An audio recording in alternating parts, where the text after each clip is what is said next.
Կաթը սեր է։ Կաթը սեր է։ Ողջույն։ Երբ փոքր էի, դպրոցում մեզ կաթ էին տալիս խմելու։ Մանկությանս լավագույն հիշողությունները կաթի համն ունեն։ Կաթնամթերքի նկատմամբ սերը ձևավորվեց մանկուց, երբ մեծացա, հասկացա, որ կաթը ոչ միայն սեր է, այլև առողջություն։ Այսօր կխոսենք կաթնամթերքի կարևորության մասին երեխաների սննդակարգում մանկական սննդաբան Անի Աղոյանի հետ։ Ողջույն Անի, ուրախ եմ քեզ տեսնելու եւ լսելու հնարավորության համար։ Ես էլ եմ շատ ուրախ, որ այսօր խոսելու ենք այդչափ կարևոր սննդատեսակի մասին։ Ուրեմն ասենք, թե ինչ նշանակություն ունի կաթը երեխաների սննդակարգում։ Կաթը եւ առհասարակ կաթնամթերքը երեխայի սննդակարգում շատ կարևոր սննդատեսակ է։ Այն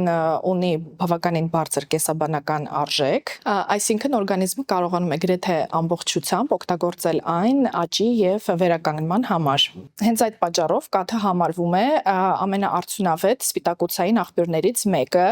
Այն միաժամանակ տալիս է մեզ սպիտակուցներ, մկալների եւ հյուսվածքների վերականգնման համար, կալցիում, ոսկորների եւ ատամների ամրության համար եւ վիտամիններ, էներգիայի եւ ուղեղի նյարդային համակարգի զարգացման համար։ Որ տարիքից երեխան պետք է կաթ խմի, որքան է ընդունելի չափաբաժինը ըստ տարիքային խմբերի։ Երեխայի համար կաթնամթերքը 1+ է, այսինքն 1+ տարիքից հետո երեխայի սննդակարգում կարող է ավելանալ կաթնամթերքը։ Չափաբաժինները 1-ից 3 տարեկան երեխաների համար նորման 400-ից 500 մլ-ն է, 4-ից 8 տարեկանների համար 500-ից 600 եւ արդեն 9+ տարիքի երեխաների համար օրական 700 մգ կաթ։ Այս չափաբաժնով կաթը երեխայի սննդակարգում օրվա կտրվածքով ապահովում է իր նորման սպիտակուցի եւ կալցիումի ընդունման տեսանկյունից։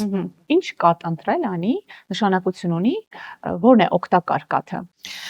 Նախ կաթը եւ կաթնամթերքը մինչեւ 7 տարեկան պարտադիր երեխաներին պետք է առաջարկել պաստերիզացված տարբերակով։ Շատ կարեւոր է նաեւ հետաքրքրվել կաթի ծագման, ծագումնաբանության մասին։ Բարձրորակ ֆերմայից ստացված կաթը ունի ավելի հագեցած ճարպաթթուներ եւ ավելի լավ համ։ Եթե կովը սնվել է բնական խոտով եւ առանց հորմոնների, ապա կաթում պարունակվող օմեգա 3-ը եւ ճարպաթթուները, ինչպես նաեւ վիտամին E-ն ավելի բարձր է։ Շատ կարևոր է, որ կաթը լինի ապակյա շշով, որովհետև պլաստիկ շշերի մեջ կաթը կարող է արձակել քիմիական նյութեր, ինչպես նաև միկրոպլաստիկներ։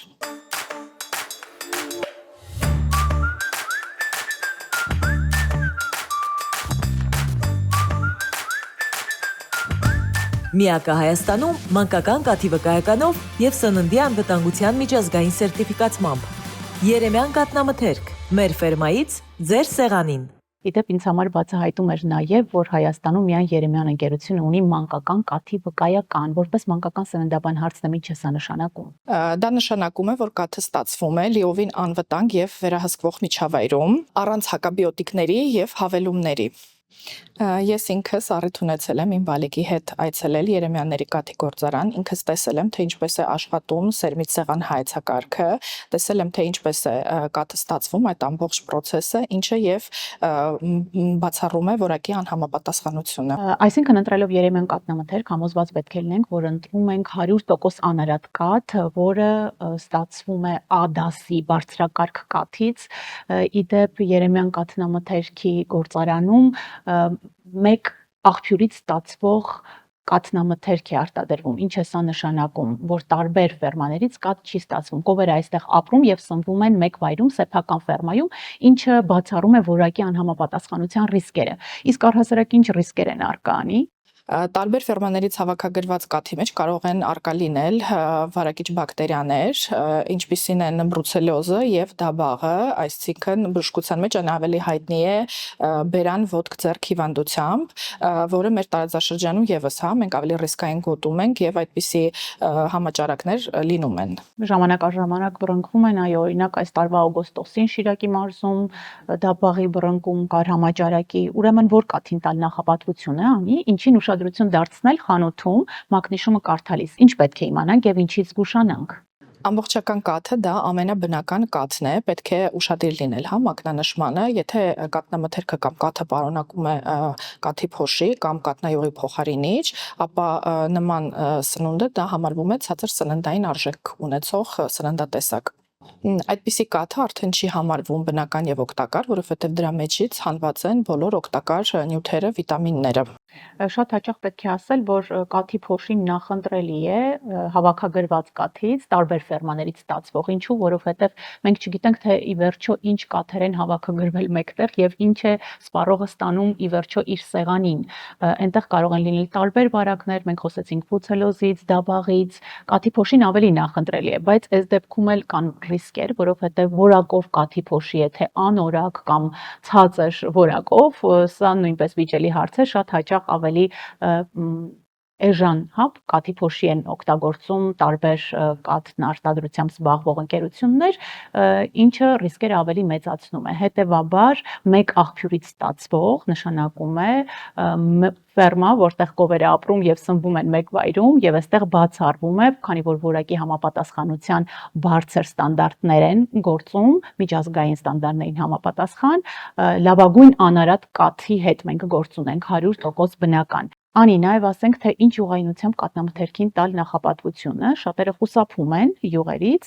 պետք է խուսափել կաթի յուղից։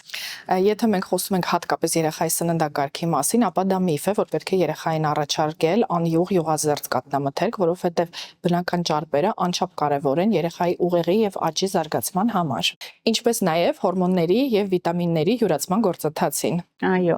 խոսելով կաթի օգտակարության մասին, նշենք, որ երեմյան կաթը առանց գլյուտեն կաթ է։ Ինչ է սա նշանակում, Անի։ Հաճախ այստեղ շատերը շփոթում են, որ կաթնամթերքը իսկապես չի պարունակում ինքը իրենով գլյուտեն, բայց եթե մի ֆերմայում, որտեղ կովերը սնվում են հացահատիկներով կամ ցորենով, այսինքն ոչ բնական կանաչ խոտով, ապա այդտեղ կարող են լինել գլյուտենի մնացորդներ, իսկ Երեմյանի ֆերմայում կովերը սնվում են միշտ թարմ կանաչ խոտով, ինչը եւ ապահովում է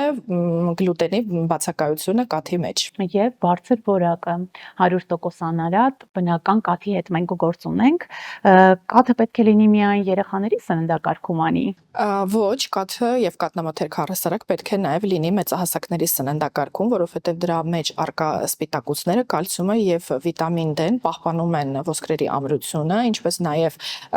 կրճատում են ռիսկերը օստեոպարոզի եւ սպիտակուցի դեֆիցիտի, հատկապես կանանց մոտ մենոպաուզայից հետո։ Եվ ինչքան կարևոր են օգտակար ճարպերը կաթում արկա, հատկապես կանանց այս շրջանում։ Այո։ Օգտակար ճարպերը կարևոր են, կանայք հիշեք եւ մի նախընտրեք յուղազերծ կաթնամթերք։ Ամենաօգտակարը դա 100% անարատ կաթն է, որտեղ յուղերն արկա են եւ ասում են, որքան յուղերն ավելի շատ են կաթնամթերքում, այնքան օգտակար անի։ Բայց կհամաձայնեք, որ կաթ խմելու մշակույթից հետ ենք վարժվել, առաջարկում եմ եւս մեկ անգամ վերհիշենք կաթնամթերքի օգտակարության մասին, մասնավորապես աղեստամոքսային տրակտի աշխատանքի վրա ինչպես է ազդում։ Կաթնաթթվային մթերքները մեծ ազդեցություն ունեն մեր աղաստամոքսային առողջության վրա, դրանք պարունակում են պրոբիոտիկներ, որոնք չափազանց կարևոր են մեր իմունային համակարգի ամրացման, ինչպես նաև վերականգնման համար։ Վերջերս Օքսֆորդի համալսարանի հետազոտությունները պարզել են, որ օրական ընդամենը 1 բաժակ կաթ խմելով հնարավոր է նվազեցնել քաղցկեղի ռիսկերը։ Հրաշալի է, իսկ երբ կաթ խմել, Անի, ասում են երեկոյան ցանկալի չէ։ Դա եւս միֆ է, երեկոյան կարելի է խմել 1 բաժակ տաք կաթ, քանի որ կաթում արկա կազեինը նպաստում է սերոտոնինի եւ մելատոնինի արտադրման process-ին, ինչը եւ ապահովում է հանգիստ քուն։ Ինֆորմացիան ուժ է, որը օգնում է լինել պաշտպանված, օգնեք մեզ Անի, սպառողներից ճիշտ ընտրություն կատարել խանութում, որ կաթին տալ նախապատվությունը, ինչին ուշադրություն դարձնել։ Պետք է նախապատվությունը տալ ամբողջական եւ բնական անարատ կաթին, կաթը նաեւ շուտ փչացող մթերք է, պետք է կարեւորություն տալ նաեւ նրա պահպանման ժամկետին ու ինչքան քիչ է լինում պահպանման ժամկետը, այնքան օգտակարությունը ավելի մեծ է լինում եւ դա նշանակում է, որ հավելումներն էլ կաթի մեջ բացակայում են։ Այսինքն ընտրելով երեմյան կաթնամթերք, համոզված պետք է լինենք, որ ընտրում ենք 100% անարատ կաթ, որն ունի A դասի ոսկե ստանդարտին համապատասխան որակ։ Այսպիսով, Անի, կարևոր է Հայաստանում զարգացնել կաթ խմելու մշակույթը։ Այո, ես խորհուրդ եմ տալիս կաթը ներառել երեխաների եւ ամբողջ ընտանիքի բալանսավորված սննդակարգում, որովհետեւ կաթը սեր է, կաթը ուժ է եւ այն մեզ շատ անհրաժեշտ է, որպեսզի մեծացնենք ավելի առողջ սերունդ եւ ունենանք ավելի առողջ հասարակություն։ Շնորհակալություն, Անի, ինֆորմատիվ զրույցի համար։ Երեմյան կաթնամթերքի առաքելությունը առողջ հասարակություն եւ հանրային սովորություններ ձևավորելն է։ Կաթ խմելու եւ բնական կաթնամթերք ընտրելու մշակույթի խրախուսումը։ Կաթ, որը բնական է եւ ստացված սեփական ֆերմայից, իրոք սեր է։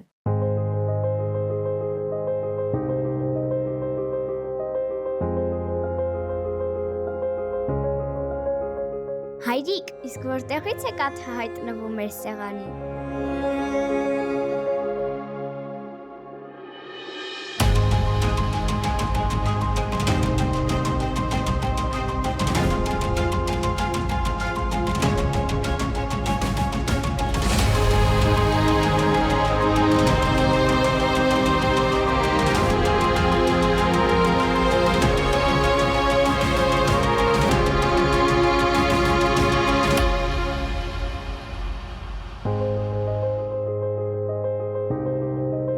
Մայրիկն է գնում։